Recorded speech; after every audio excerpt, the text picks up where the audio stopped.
எப்படி இவ்வளவு பெரிய அண்டப்புழுகை ஆகாசப்புழுகை ஒரு பிரதமர் தேர்தல் ஆதாயத்திற்காக பேசுகிறார் என்ற கேள்வி எழுகிறது. இது எவ்வளவு ஆபத்தான ஒரு அணுகுமுறை என்கிற அச்சம் மேலெழுகிறது. பீகாரில் வாக்குகளை பெறுவதற்காக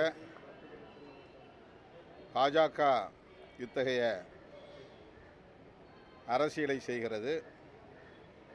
பிரதமரே இப்படி பேசியிருக்கிறார் என்பது அதிர்ச்சி அளிக்கிறது.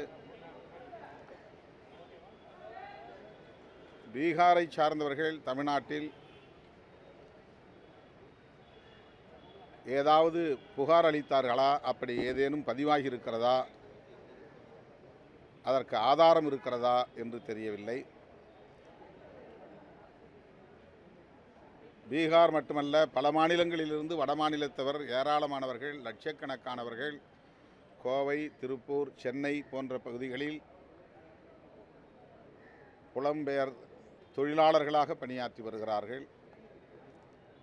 அவர்களுக்கு இங்கே எந்த பிரச்சனையும் இல்லை. எப்படி இவ்வளவு பெரிய அண்டப்புழுகை ஆகாசப்புழுகை ஒரு பிரதமர் தேர்தல் ஆதாயத்திற்காக பேசுகிறார் என்ற கேள்வி எழுகிறது.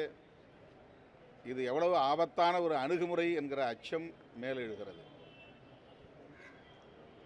தமிழ்நாட்டிலே அப்படி ஏதேனும் வழக்குகள் பதிவாகி இருக்கிறதா என்ற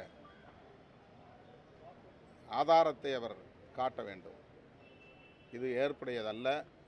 பிரதமர் அவர்களின் இந்த கருத்தை விடுதலை சிறுத்தைகள் கட்சி வன்மையாக கண்டிக்கிறது.